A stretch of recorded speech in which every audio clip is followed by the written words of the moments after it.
Good evening and welcome. Thank you so much for joining me. Welcome to another 5 a Day with Jay. I am your host, J.R. Murdock. How are you this evening? I'm so glad to hear. Thank you for being with me. There's an old saying when it comes to writing that I disagree with significantly. That in order to get good at writing, you need to write 1,000,000 words of crap first. I don't agree with that. I think that yes, you get better as you write, and your writing will improve the more you practice at it, much like any art or any talent. The more you practice, the better you'll get. Some people don't need to do something for 1,000,000 words or 10,000 hours to be good at it. You can be proficient and improve, but I don't believe that you need to write 1,000,000 words to be a good writer.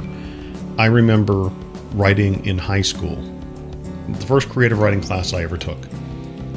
I enjoyed telling stories, but I had a hard time with writing and the written word just because I had several learning disabilities, and it took me a long time to come out of that shell and to write stories that I enjoyed to write.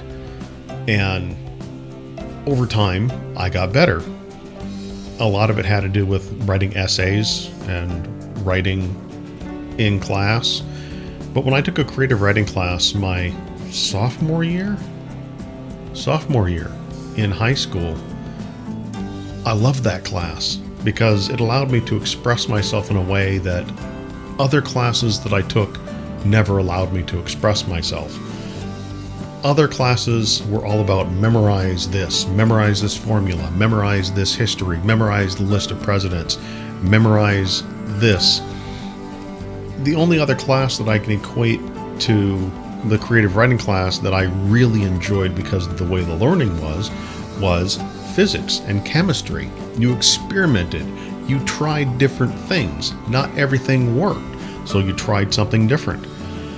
I had an art class, but for me, visual art was always difficult, so I couldn't get it. I couldn't understand how to draw something and shade something in. But when it came to the creative writing class, everything just seemed to click for me.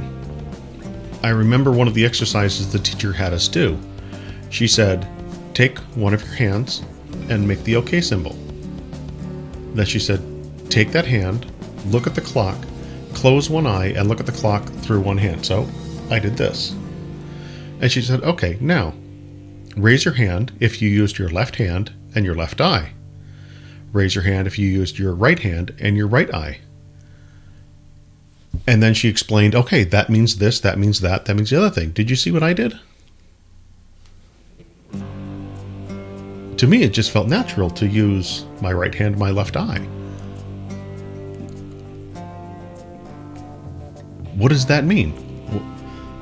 The teacher was astonished. In 10 or 15 years of her teaching this creative writing class, doing that exact same exercise with every single class, she'd never had anybody ever that had done that. I found it fascinating, and she had no idea how to explain it. The teacher and I had a good communication when it came to haiku. Loved writing haiku. Haiku was a blast. Simple poetry. I'm talking like 5 lines, really quick, simple rhymes, limericks, whatnot. But when it came to actually writing stories, I would just crank out stories. Everything I got back. She had little spots for improvement for grammar, for punctuation, that type of thing, but she loved my stories. I love telling stories. I had a blast doing it. It came towards the end of the year, and the teacher had begun collecting works from the students to put into a booklet. And that booklet was going to be published. She'd done this every year. It was going to be published, and everyone was going to receive a copy of it to take home. Unfortunately, one of the people in my class plagiarized the lyrics for a song. And the song had an inappropriate word in it. It wasn't even that great of a song, but the teacher didn't know at the time that it was plagiarized, and she also didn't know that this is the mid-'80s. Dungeons and Dragons, parents were out there, oh, let's go burn books. This was before the PMRC, before you got the little stickers on your albums that said that contains offensive lyrics. Not so. Parents found out that this specific song was in the booklet and had an offensive word, and nope, no booklet. I never got a copy of that because of that one student using offensive words of a song. The reason I would have loved to have gotten it, I would still have a copy today. I gave away all of my writing from that class to a girl that I liked, and she loved having all these stories. For all I know, she still has them to this day. I had 5 pieces of work that were going to be in that, and the teacher didn't realize she'd picked so many of mine to be in that booklet. Normally it was 1, maybe 2 pieces per student. Mine, she picked 5. Again, I don't subscribe to the fact that you need to write 1,000,000 words of crap in order to write something that someone would consider good or somebody would enjoy. There is some innate talent with telling a story. That I do agree with. What I disagree with is, in order to have a good story, you need to either be innately good or you need to write forever to get to that certain level. 10,000 hours, 1,000,000 words, what have you. I do believe that some people can pick up a bass and just, it clicks and they go. I've been following Davey 504 on YouTube. Phenomenal bass player. He picked up a bass 16, 17 years old. Before he was 18, he was amazing on the bass. I pick up the bass and I can play a few songs and I can run some scales, but I'm not committing hours and hours and hours a day to playing the bass. I would love to, but it's just not realistic and it's not in the cards for me. I've got a job. I've got other hobbies that I do as well. I still pick up the bass 10, 15 minutes a day, run a scale, learning arpeggios, learning all that fun stuff, but it's not my main focus. When it comes to writing, I read daily because reading is, to me, part of the practice of writing. When I took that creative writing class, I had not read a significant body of work up to that point. I had read a good number of books, probably far more than any of my peers, because, as I said, I had a learning disability up until about 6th grade that had gone undiagnosed. I had severe dyslexia. I had a really hard time reading. When I would read, it would be painfully slow, so I wouldn't do it. But once I got over that reading disability, I went from reading essentially children's books to reading full novels, like the book that I showed a few days ago, Mere Friend, Mere Foe by George Takei. Once my reading disability was diagnosed and basically I was told, read faster, you'll read better, I was burning through books. I was burning through maybe 15, 20 books a year, which right now that sounds slow. Again, I'm aiming for 40 books this year. We're going to do it. I'm aiming to read 40 books, at least 40 books this year. But back then, that was a lot of books. And as I said, most of my peers were reading a book, maybe 2, usually only because it was required by a specific class or course. So that was the book they read. I was reading those books and reading fiction books and reading science fiction, reading fantasy, reading everything I can get my hands on, reading books that my mom had in her collection, reading horror novels, amazing books, terrible books. I was just reading anything I could because I'd gotten to this point where it's like, oh my gosh, if I do this, amazing everything that just comes into my head. My dyslexia no longer bothers me so much when I'm reading books or novels, autobiographies, whatnot. Where my dyslexia gets me is reading something short, a license plate number. Typing. I'll type, I'll mean to type, or I'll type of. I want to do a whole video on dyslexia and how my brain works. I want to do like a little TikTok video because I don't intend for it to be that long. But just how does dyslexia affect the brain? At any rate, back to this million words of crap myth.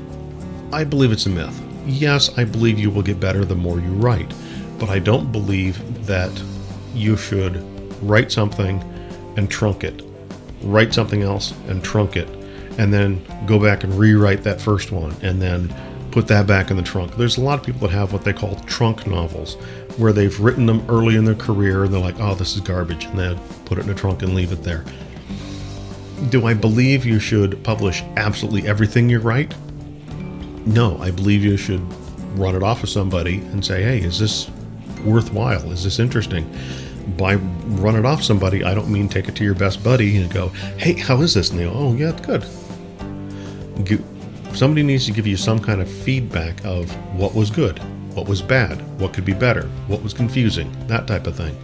I'm not saying you need to give them a list of 20 questions on how to review and critique your novel, but you do need to realize that there are things that you can learn about writing a novel.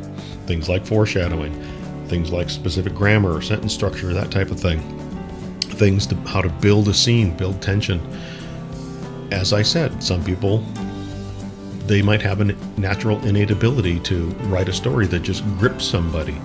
Some people might not, and not every story is going to be gripping that you write. Let's take bands, for example.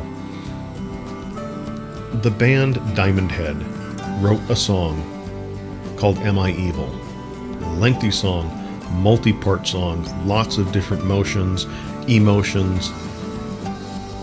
Metallica covered the song. It's an amazing song. Somebody once asked the lead singer of Motorhead, or Diamond Head, why don't you just write another song like that? Sometimes it just doesn't work like that. Sometimes it's a flash in the pan. It's a one-off. Diamond Head did have other hits, some amazing songs, but that one song just stood out. It's a matter of figuring out how to recapture that magic. And when it comes to songwriting, much like with writing novels, sometimes there's that one magic that just works. Other times you need to work at getting the magic to happen. That's what sitting down every day, what I'm doing right now, and working on something, that's where it comes into play. You're never going to get worse at doing something if you continue to do it. By continuing to do it, I don't mean turning the same wrench every day. You're going to get better at turning that wrench on that same screw or that same bolt every single day. I'm saying if you disassemble one engine, put it back together, disassemble a completely different engine, put it back together, you're going to get better at disassembling and reassembling engines. You'll find what's similar, what's different, what's better, what works, improved process, that type of thing. Same thing comes to writing novels. I never intended this to be a writing video. Honestly, I never intended that. It's just the way we went. But all I can say is if you're interested in creating art of any fashion, be it poetry, be it haiku, writing novels, painting, anything, graphic design, if you want to be an artist of any type, practice and realize you will get better. But there comes a point where you need to say, okay, this is good enough. Let me move on to the next thing. This is good enough. Let me move on to the next thing. You'll hear this from a lot of writers that will say, a good work is never finished. It's abandoned. It's so very true. The reason I'm saying that is all of these books that I've just gone through and edited, I've written the stories. I have never gone back and changed anything in the stories. I have gone back and done better editing on the stories, but I've never gone back and changed the content of the story, and I never will. I don't believe the stories need to be modified in any fashion. Yes, they need to be cleaned up, some excessive word usage, that type of thing, word mirroring, to make readability better. But as far as the main content of the story is the story, and it will remain the story, and I'm not going to change the story. Moving forward, I've gotten better of not having to go back and modify a story. I can now write a story, clean it up, write down the main key points that I know I want to carry forward, and move on.